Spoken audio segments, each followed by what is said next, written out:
Viewers welcome to metro style. வீடியோக்குள்ள போறதுக்கு முன்னாடி மெட்ரோ ஸ்டைலை சப்ஸ்கிரைப் பண்ணாதவங்க சப்ஸ்கிரைப் பண்ணிட்டு கொஞ்சம் சப்போர்ட் பண்ணுங்க. வாங்க வீடியோக்குள்ள போகலாமா? கார்த்தி ரேவதி சீரியல்ல என்ன நடந்துட்டு இருக்குன்னு பார்க்கலாமா? கார்த்தி அம்மனோடைய நகையை எடுக்கிறதுக்காக அவங்களும் 4-5 பேர் சேர்ந்து போயிட்டு இருக்காங்க. சைடு பார்த்தா நம்ம பாட்டியெல்லாம் காமிச்சிட்டு இருக்காங்க. பாட்டி கிட்ட பூசாரி கேட்டுட்டு இருக்காங்க, உங்க பேரை இன்னும் நகை எடுத்துட்டு வரலையா அப்படின்னு சொல்லி கேட்டுட்டு இருக்கும் போது பாட்டி சொல்றாங்க, இன்னும் கொஞ்ச நேரத்துல என் பேரை வந்துருவா, நீங்க பூஜை வேலையை ஆரம்பிங்க அப்படின்னு சொல்லிட்டு இருக்காங்க நம்ம பரமேஸ்வரி பாட்டி. பூசாரி ஐயா, நீங்க பூஜைக்கு தேவையான எல்லா ஏற்பாடு பண்ணுங்க, கரெக்டா நம்ம கார்த்தி வந்துருவாரு. இந்த சைடு கார்த்தி சாமியோட நகையெல்லாம் எடுத்துட்டு வராங்க. ரேவதி ஆபீஸ் போறதுக்காக வராங்க. யோசிச்சுட்டே வராங்கப்பா. என்ன ரேவதி பகல் கனவா? இந்த இடத்துல ரேவதி என்ன யோசிக்கிறாங்கன்னா, தாத்தாவுடைய பேரை கார்த்தியான்னு நம்ம இன்னைக்கு பார்த்து கன்ஃபார்ம் பண்ணிடலாம் அப்படின்னு யோசிச்சுட்டு இருக்காங்கப்பா. என்ன ரேவதி இவ்ளோ இன்ட்டு கொடுத்து கூட நீங்க கார்த்தி யாருன்னு இன்னும் கண்டுபிடிக்காம இருக்கீங்க?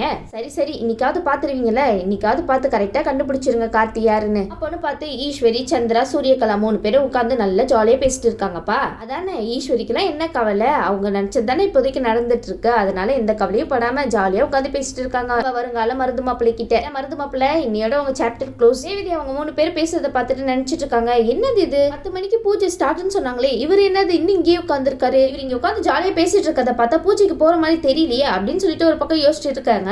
ரேவதி உண்மையான கார்த்தி தானே போகணும், இருக்க வேண்டிய ஆளு கரெக்டா அந்த இடத்துல இருக்காரு, இந்த மருது எதுக்கு போகணும், அதனாலதான் உட்காந்து ஜாலியா பேசிட்டு இருக்காரு. சரின்னு சொல்லிட்டு ரேவதி இந்த மாதிரி ஒரு பக்கம் நினைச்சிட்டு இருக்க. ஈஸ்வரி கேக்குறாங்க, எங்கம்மா போற ரேவதி அப்படின்னு சொல்லி கேட்டு இருக்கும் போது, ஆபீஸ் போறமா அப்படின்னு சொல்றாங்க. ஈஸ்வரி உடனே கேக்குறாங்க, என்னமா நீ இன்னும் கல்யாணத்துக்கு 2 நாள் தான் இருக்கு, இப்ப கூட நீ வேலைக்கு போகணுமா, அதெல்லாம் ஒண்ணு போக வேணாம் அப்படின்னு சொல்லிட்டு இருக்காங்க. என்னமா பேசிட்டு இருக்கீங்க நீங்க, கல்யாண வேலையை நீங்க பாத்துட்டு இருக்கும்போது நான் ஆபீஸ் போறதுல உங்களுக்கு என்ன பிரச்சனை அப்படின்னு சொல்லி கேட்டுட்டு இருக்கும்போது நம்ம சந்திரா வாயை திறக்கிறாங்கப்பா. ரேவதி என்னதான் இருந்தாலும் உங்க அம்மாக்கு உள்ளுக்குள்ள கொஞ்சம் பயம், எப்படி சார் உங்க மனசை மாத்திடுவாரோன்னு. அதுக்கு என்ன பண்றது, நடக்கிறது தானே நடக்கும். சந்திரா சொல்றாங்க, இங்க பாருமா ரேவதி, அம்மா சொல்றதுல ஏதாவது ஒரு காரணம் இருக்கும், அதனால நீ வேலைக்குலாம் ஒண்ணு போக வேணாம் அப்படின்னு சொல்லிட்டு இருக்காங்க. ஆமா, வேலைக்கு போக வேணாம்னு தானே சொல்லுவாங்க, பின்ன பிரச்சனையா இருக்கு அவங்களுக்கு தானே, அதனாலதான் வேலைக்கு போக வேணாம் அப்படின்னு சொல்லிட்டு ரேவதியை தடுத்துட்டு இருக்காங்க போல. உடனே அந்த இடத்துல மருது சார் வாயை திறக்கிறாரு, என்ன சித்தி நீங்க அத்தை மாதிரியே பேசிட்டு இருக்கீங்க, என்ன மருது நீங்க இவ்வளவு நல்லவரா, ஆனா ரேவதிக்கு இது கொஞ்சம் கூட பிடிக்கவே இல்ல, உடனே நான் வேலைக்கு போறதுல உங்களுக்கு என்ன பிரச்சனை இப்போ அப்படின்னு சொல்லிட்டு கோவமா பேசிட்டு இருக்காங்க. உடனே சந்திரா ஈஸ்வரி கிட்ட சொல்லிட்டு இருக்காங்க, பாருக்கா இன்னும் 2 நாள் தான் இருக்கா, அதுக்குள்ள அந்த காத்தினால எந்த பிரச்சனையும் வந்துடக்கூடாது அப்படின்னு சொல்லிட்டு இருக்கவும், அதனால இந்த இடத்துல சாமுண்டீஸ்வரி சொல்லிட்டு இருக்காங்க, இங்க பாரு சந்திரா, எப்படி நம்ம சொன்னாலும் அவ இப்போதைக்கு ஆபீஸ் போகாம இருக்கவே மாட்டா. உடனே அந்த இடத்துல மருது சார் வாயை வந்துட்டு,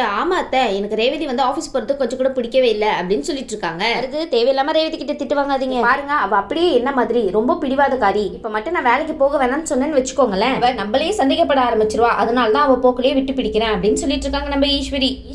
ரேவதி தான் உங்களை விட்டு பிடிச்சிட்டு இருக்காங்க. ஒரு வழியா வீட்டுல உள்ள பிரச்சனை எல்லாம் முடிச்சிட்டு ஆபீஸ்க்கு போறாங்க நம்ம ரேவதி. நேரா ஆபீஸ்க்கு போயிட்டு நம்ம எம்டியோட கேபினுக்கு தான் போயிட்டு இருக்காங்க. அட பிரியா, நீங்களா, உங்களை பார்த்து ரொம்ப நாள் ஆச்சே, சரி வாங்க, நீங்க என்ன பண்ண காத்துட்டு இருக்கீங்களோ. உடனே பிரியா கேக்குறாங்க, என்ன ரேவதி வந்த கையோட அப்படியே எம்டி சார் ரூமுக்குள்ள போற, என்ன விஷயம் அப்படின்னு சொல்லி கேட்டுட்டு இருக்காங்க. ரேவதி இன்னும் எம்டி சார் வரலையா அப்படின்னு சொல்லி கேட்டுட்டு இருக்காங்க. உடனே பிரியா சொல்றாங்க, இல்ல ரேவதி இன்னும் வரல சார், ஈவினிங் மேலதான் வருவாரு அப்படின்னு சொல்லிட்டு இருக்காங்க நம்ம பிரியா. மைண்ட் வாய்ஸ்ல என்ன நினைச்சிட்டு இருக்காங்களா, இவ எதுக்கு வந்த கையோட நம்ம சாரை தேடிட்டு இருக்கா, ஏதாவது விஷயம் இருக்குமோ, சரி போட்டு வாங்குவோம் அப்படின்னு சொல்லிட்டு, என்னாச்சு ரேவதி நீ கேக்குறத பார்த்தா ஏதோ சந்தேகத்தோட கேக்குற மாதிரில இருக்கு, என்னாச்சு என்ன விஷயம் சொல்லி என்கிட்ட அப்படின்னு சொல்லி கேட்டுட்டு இருக்காங்க பிரியா. ரேவதி யார்கிட்ட வேணாலும் இந்த விஷயத்த சொல்லுங்க, கண்டிப்பா இந்த பிரியா கிட்ட மட்டும் சொல்லிடாதீங்க, உங்களுக்கு இருக்கிற ஆபத்து பத்தாதுன்னு பெரிய ஆபத்தே இவங்க தான், எது சொல்லிடாதீங்க. பிரியா கேக்குறாங்க, என்னாச்சு ரேவதி உன்னதான் கேட்டுட்டு இருக்க சொல்லு அப்படின்னு சொல்லும் போது, பாரு பிரியா நான் உங்ககிட்ட ஒரு விஷயம் சொல்றேன், நம்மளோட எம்டி சார் யாருன்னு தெரியுமா, என்னோட தாத்தா ராஜா சேதுபதி இருக்காருல, அவர் ஒரு ஜமீன்தார் மாதிரி, அவரோட பேரை தான் நம்மளோட எம்டி சார் கார்த்தி, அவங்களோட பேத்தி தான் நானு அப்படின்னு சொல்லிட்டு இருக்காங்க. என்ன ரேவதி சொல்லக்கூடாத ஆள் கிட்ட போய் சொல்லிட்டீங்களே, அப்படியே போய் உங்க அம்மா கிட்ட எல்லாம் சொல்லுவாங்க. இதை கேட்டுட்டு பிரியா ரொம்ப ஷாக் ஆகுறாங்க. உடனே என்ன ரேவதி சொல்லிட்டு இருக்க, நீ சொல்றதெல்லாம் உண்மையா அப்படின்னு சொல்லி கேட்டுட்டு இருக்காங்க. உடனே ரேவதி ஆமா, அதனாலதான் இன்னைக்கு கோயில்ல பூஜை நடந்துட்டு இருக்கு, நானும் அங்கதான் போக போறேன், அது மட்டும் இல்லாம அவர் தான் எங்க தாத்தாவுடைய பேருன்ற விஷயமே எனக்கு நேத்து தான் தெரியும், அதனால அது உண்மையா இல்லையான்னு கன்ஃபார்ம் பண்ணிக்கிறதுக்காக தான் நான் இப்ப அங்க போக போறேன், எனக்கு 1 hour பர்மிஷன் வேணும் அப்படின்னு சொல்லி கேட்டிருக்கும் போது பிரியா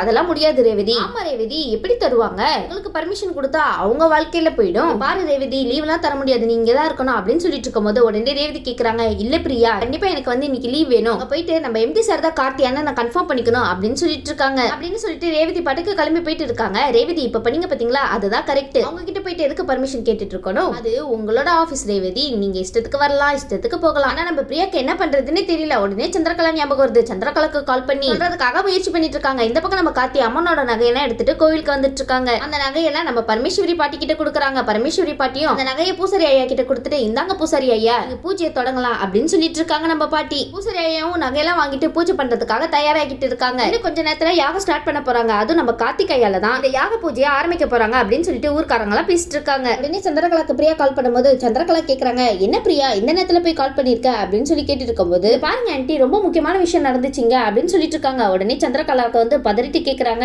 என்னாச்சு என்ன அப்படின்னு நடந்துச்சு அப்படின்னு சொல்லி கேட்டுட்டு இருக்காங்க. சந்திரா ரொம்ப பதறாதீங்க, எல்லாம் நல்ல விஷயமா தான் நடந்திருக்கு, உங்களுக்கு இல்ல ரேவதிக்கும் நம்ம கார்த்திக்கும். என்னாச்சு ஏதாவது பிரச்சனை பிரியா அப்படின்னு சொல்லி சந்திரா கேட்கா. ஆமா ஆண்டி பிரச்சனை தான், அதுவும் ரேவதியால அப்படின்னு சொல்லிட்டு இருக்காங்க. என்ன ரேவதியாலையா, ரேவதினால என்ன பிரச்சனை அப்படின்னு சொல்லிட்டு இருக்காங்க. அப்ப நம்ம பிரியா நடந்ததெல்லாம் சொல்லிட்டு இருக்காங்க சந்திரகலா கிட்ட. இங்க பாருங்க ஆண்டி, நம்ம ரேவதி வந்து கார்த்தி யாருன்னு தெரிஞ்சுக்கிறதுக்காக நேர கோயிலுக்கு போயிட்டு இருக்கா. அவ ராஜசேதுபதியோட பேரன் கார்த்தியா அப்படின்னு சொல்லிட்டு தெரிஞ்சுக்கிறதுக்காக தான் போறா அப்படின்னு என்கிட்டயே சொல்றா அப்படின்னு சொல்லிட்டு இருக்காங்க. என்ன உங்ககிட்ட போய் சொல்லாங்க பாத்தீங்களா, அவங்கள சொல்லணும். இந்த பக்கம் நம்ம சந்திரா வந்து பதறிட்டே பேசிட்டு இருக்காங்க. ஐயோ எந்த விஷயம் தெரியக்கூடாதுன்னு நம்ம நினைச்சோமோ அந்த விஷயத்தை தேடியே போயிட்டு இருக்காளே இவ.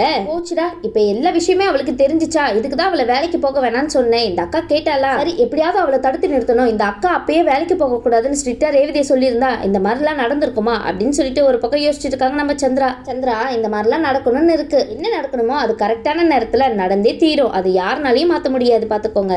இப்ப என்ன பண்றது, இப்ப அவங்க போனனால தான் இந்த பிரச்சனை, இப்ப என்ன பண்ணி அவளை தடுக்கிறது அப்படின்ட்டு யோசிச்சுட்டு இருக்காங்க நம்ம சந்திரகலா. சந்திரா நீங்க யோசிச்சுட்டே இருங்க, அதுக்குள்ள ரேவதி அங்க போய் எல்லா விஷயத்தையுமே பார்த்து தெரிஞ்சுக்க போறாங்க போங்க. இப்பதான் கதையில ஒரு சுவாரஸ்யமான மாற்றமே வந்திருக்கு. சந்திரா சரி இங்க நின்று யோசிச்சு இருக்கிறது வேலைக்காகாது, நம்ம கிளம்பி போயிடலாம் அப்படின்னு சொல்லிட்டு அங்க வந்து கிளம்பி போறாங்க. உடனே ரேவதி வந்து கோயிலுக்கு வராங்க. அங்க வந்து கேக்குறாங்க, யாக பூஜை எல்லாம் நடந்து முடிஞ்சிச்சா அப்படின்னு சொல்லிட்டு. ஆமாமா அங்கதான் நடந்துட்டு இருக்கு, கார்த்தி தம்பி தான் உட்காந்து பூஜை பண்ணிட்டு இருக்காங்க அப்படின்னு சொல்லவும் ரேவதிக்கு பதஷ்டம் தாங்கல. ரேவதி பதறாதீங்க மெதுவா போங்க அப்படின்னு சொல்லிட்டு நம்ம ரேவதி அவளோட போய் பார்க்க போறாங்க. அங்க பார்த்தா ரேவதி அதிர்ச்சி ஆகி கண்ணெல்லாம் கலங்குது. ரேவதி பார்த்தது நம்ம கார்த்தி, அதாவது எம்டி சார். ஆமா நம்ம நினைச்சது உண்மைதான், நம்மளோட எம்டி சார் தான் யாக பூஜையில உட்கார்ந்து இருக்காங்க. ஒரு வழியா அதை பார்த்ததுமே ரேவதிக்கு எல்லா சந்தேகமும் தீர்ந்து போச்சுன்னே சொல்லலாம். ரேவதிக்கு கண்ணெல்லாம் கலங்குதுப்பா, ஆனந்த கண்ணீரா இருக்கும். அப்படின்னா இவர் தான் தாத்தாவோட பேரனா, அப்ப அங்க இருக்கிறது யாரு, அப்ப யாரையோ ஒருத்தரை கூட்டிட்டு வந்து அம்மா வீட்டுல கார்த்தி இவர் தான் அப்படின்னு சொல்லிட்டு இருக்காங்களே, ஏன் அந்த மாதிரி பண்ணணும் அப்படின்னு சொல்லி யோசிக்க ஆரம்பிச்சிடுறாங்க. சரின்னு சொல்லிட்டு இந்த விஷயத்தை எதையுமே அவங்களால ஏத்துக்கவே முடியல. என்ன ரேவதி கண்ணால பார்த்து கூட எந்த விஷயத்தையுமே உங்களால ஏத்துக்க முடியலையே என்ன? உடனே நேரா பாட்டி கிட்ட தான் போறாங்க. பாட்டி இங்க என்ன நடக்குது பாட்டி, நான் பார்த்த விஷயம் எல்லாம் உண்மையா அப்படின்னு சொல்லி கேட்டுட்டு இருக்காங்க. உடனே பாட்டி வந்து, இங்க பாருமா ரேவதி, எல்லாத்துக்கும் காரணம் உங்க அம்மா ஈஸ்வரி தான், இப்ப நீ என்கிட்ட கேக்குறதுல எந்த பிரயோஜனமே கிடையாது, நேரா உங்க அம்மாவை போய் கேளு அப்படின்னு சொல்லிட்டு பாட்டி எஸ்கேப் ஆயிடுறாங்க. என்ன பாட்டி உங்ககிட்ட கேட்டு தெரிஞ்சுக்கலான்னு வந்தா அவங்களை ஈஸ்வரி கிட்டே போய் கேட்டுக்கோன்னு சொல்லிட்டீங்களே, அப்புறம் என்ன ரேவதி உங்களுக்கு வேற வழியே கிடையாது, ஈஸ்வரி கிட்ட தான் போய் கேட்கணும். ரேவதி வந்து வீட்டுக்கு கோவத்தோட வராங்க. ஆனா சந்திரகலா இருக்காங்களே சும்மா இருப்பாங்களா, இந்த விஷயத்தெல்லாம் ஏற்கனவே ஈஸ்வரி காதுல போட்டு வச்சுட்டாங்க. பாருக்கா இங்க இருக்கிறது கார்த்தி இல்லன்னு எல்லா உண்மையும் ரேவதிக்கு தெரிஞ்சு போச்சு, அவ இந்த விஷயத்த கண்டுபிடிச்சிட்டா அப்படின்னு சொல்லிட்டு இருக்கவும் ஈஸ்வரி கேக்குறாங்க, என்ன சந்திர சொல்லிட்டு இருக்கு நீனு? ஆமாக்கா அதுக்காக தான் நான் உன்கிட்ட சொன்னேன், இந்த மாதிரி அவளை வேலைக்கெல்லாம் அனுப்ப வேணாம், இப்பேச்சு ஒரு தடவையாவது கேட்டியா, இப்ப என்ன நடந்துச்சு பாத்தியா, நடக்க கூடாதெல்லாம் நடந்துருச்சு அப்படின்னு சொல்லிட்டு சந்திரா ஒரு பக்கம் ஈஸ்வரி மேல டென்ஷன் ஆயிட்டு இருக்காங்க. இப்படி ரெண்டு பேரும் டென்ஷன் ஆகி என்ன பண்ண போறீங்க, மசம் நிக்காம அடுத்தது என்ன பண்ணணும்னு யோசிங்கப்பா. உடனே ஈஸ்வரி வந்து சரி சந்திரா நீ வந்து டென்ஷன் ஆகாத, அவளை நான் சமாளிச்சுக்கிறேன் அப்படின்னு சொல்லிட்டு இருக்காங்க. உடனே அந்த இடத்துல ரேவதி கோவத்தோட வந்த உடனே ஈஸ்வரி கால் மேல கால் போட்டுட்டு கேஷுவலா உட்கார்ந்துருக்காங்களாமா, எதுவுமே தெரியாம. ரேவதி வந்து ஈஸ்வரி கிட்ட கேட்டுட்டு இருக்காங்க, அம்மா எதுக்குமா என்கிட்ட போய் சொல்லி நாடகம் ஆடிட்டு இருக்கீங்க, இங்க இருக்கிறது கார்த்தியே கிடையாது, ஆனா எவனையும் கூட்டிட்டு வந்துட்டு கார்த்தின்னு சொல்லிட்டு இருக்கியமா நீனு, அது மட்டும் நம்ம ராஜசேதுபதியோட பேரு அப்படின்னு சொல்லிட்டு இவ்வளவு நாள என்ன நம்ப வச்சிட்டு இருக்க, ஆனா உண்மையான கார்த்தி என்னோட எம்டி சார் தானே, சொல்லுமா சொல்லு அப்படின்னு சொல்லி கேட்டுட்டு இருக்காங்க. ஈஸ்வரி ஆல்ரெடி ஏதாவது யோசிச்சு வச்சிருக்கீங்க சொல்லுங்க கேக்குறாங்கல்ல. ஈஸ்வரி நினைச்சிட்டு இருக்காங்க, அடைச்ச எந்த விஷயம் தெரியக்கூடாதா அந்த விஷயத்தையே கண்டுபிடிச்சு நம்ம கிட்டே கேட்டுட்டு இருக்காளே, இப்ப என்ன சொல்றது அப்படின்னு சொல்லிட்டு. ஈஸ்வரி உங்களுக்கு ஏதாவது சொல்ல தெரியாது, ஏதாவது எடுத்து விடுங்க, சோ இன்னும் கல்யாணத்துக்கு 2 நாள் தான் இருக்கு, அதுக்குள்ள இந்த மாதிரி ஆயிடுச்சே, சரி ஏதாவது சொல்லி சமாளிப்போம் அப்படின்னு சொல்லிட்டு வாயை திறக்கிறாங்க நம்ம ஈஸ்வரி. வாயை திறந்தாலே போய் தான், சரி எடுத்து விடுங்க கேட்போம் என்ன விஷயம்னு. இங்க பாரு ரேவதி, ஆமா நீ சொல்றது எல்லாமே முழுக்க முழுக்க உண்மைதான், ஆனா அம்மா ஏமா என்கிட்ட போய் சொல்லி நாடகம் ஆடுனீங்க, நீங்க நாடகம் ஆனது பத்தாதுன்னு வீட்டுல இருக்கிறவங்க எல்லாருமே என்கிட்ட நடிச்சிட்டு இருக்காங்க, என்ன காரணம் இதை நான் தெரிஞ்சுக்கணும் அப்படின்னு சொல்லிட்டு இருக்கும் போது வீட்டுல உள்ளவங்க எல்லாருமே வந்துடுறாங்க. எல்லாருமே நினைச்சிட்டு இருக்காங்க, என்ன ரேவதிக்கு எல்லா உண்மையே தெரிஞ்சு போச்சா, அப்போ நான் சகல தான் கார்த்தின்ற உண்மையை ரேவதி கண்டுபிடிச்சிட்டாளா அப்படின்னு நம்ம மயில்வாகனம் ரோகிணி கிட்டே ராஜராஜன் கிட்டே சொல்லிட்டு இருக்காங்க. ஆமா மயில்வாகனம் கண்டுபிடிச்சிட்டாங்க, ஆனா இந்த விஷயத்தெல்லாம் மறைச்சிட்டீங்கல்ல அதனால கோவமா இருக்காங்க உங்க மேலேயும் தான். ராஜராஜன் வந்து ஆமா மாப்பிள்ள இந்த விஷயத்த நான் கொஞ்சம் கூட எதிர்பார்க்கவே இல்லையே, ஆனா நம்ம ரேவதி எப்படி கண்டுபிடிச்சா அப்படின்னு சொல்லிட்டு அவங்களுக்குள்ளேயே பேசிட்டு இருக்காங்கப்பா. என்ன குரூப் டிஸ்கஷனா, பாருமா ரேவதி நான் வந்து உனக்கு கல்யாணம் பண்ணி வைக்கணும், அதனாலதான் இவரை கார்த்தின்னு சொல்லிட்டு உன்னை ஏமாத்திட்டு இருந்தேன், ஏன்னா நீ என்கிட்ட என்ன சொன்ன, நான் கார்த்தியா தான் கல்யாணம் பண்ணிப்பேன்னு சொன்னல, உன்னாலதான் இந்த நாடகத்தை நான் போட வேண்டிய நிலைமை ஆயிடுச்சு, இதுக்கெல்லாம் காரணம் நீதான் அப்படின்னு சொல்லிட்டு ரேவதி மேலேயே பழிய தூக்கி போடுறாங்க. ஈஸ்வரி இதை உங்ககிட்ட எதிர்பார்க்கலையே, இதுக்கெல்லாம் காரணம் நீ தான், இப்ப புரியுதா அப்படின்னு சொல்லிட்டு இருக்கும்போது, இங்க பாருங்கம்மா, நான் கார்த்தியோட மனசை பார்த்துதான் லவ் பண்ணேன். ஆனா நீங்க என்னன்னா இவரை போய் கார்த்தின்னு சொல்லிட்டு பேசினல, அவர் தான் இவருன்னு நினைச்சிட்டு நான் பாட்டுக்கு ஏதோ சரின்னு சொல்லிட்டேன். ஆனா இவனெல்லாம் என்னால கல்யாணம் பண்ணிக்க முடியாது, நான் கார்த்தியை தான் கல்யாணம் பண்ணிப்பேன் அப்படின்னு ஒரு பக்கம் ரேவதி சொல்லிட்டு இருக்காங்க. என்ன ரேவதி, நீங்க சொன்ன உடனே நடத்தி வச்சிருவாங்களா என்ன உங்க அம்மா? அப்படி மட்டும் நடந்துச்சுன்னா இந்த உலகமே ஆடி போயிடுமே. கேட்டுட்டு நம்ம ராஜராஜன் மயில் வாங்கின ரோகிணிக்கு சந்தோஷம் தான் தாங்க முடியல. அட இதுதானே இவ்வளவு நாள் எதிர்பார்த்துட்டு இருந்தோம். நம்ம ரேவதி சாமுண்டீஸ்வரி எதிர்க்க ஆரம்பிச்சுட்டா. சந்திரா சொல்றாங்க, என்ன ரேவதி நீ உன் மனசுல நினைச்சிட்டு இருக்கா? அம்மா உனக்கு இவருக்கும் கல்யாணம் நடக்கணும்னு எல்லா ஏற்பாடும் பண்ணிட்டு இருக்காங்க. இதெல்லாம் எதுக்காக பண்றா? உன் நல்லதுக்காக தான். அதை புரிஞ்சுக்காம நீ என்னென்னவோ பேசிட்டு இருக்க அம்மாவையே பார்த்து அப்படின்னு சொல்லிட்டு இருக்காங்க. சந்திரா ஏத்தி விடுறீங்களா? அது மட்டும் இல்லாம நம்ம ரெண்டு குடும்பமும் என்னைக்குமே ஒண்ணு சேரவே சேராதுமா. இதை விட பெரிய விஷயம் என்னன்னா, அந்த கார்த்தியை கொஞ்சம் கூட எங்களுக்கு பிடிக்கவே பிடிக்காது. உங்களுக்கு பிடிக்கலன்னா என்ன, அதான் அவங்களுக்கு பிடிச்சிருக்கே.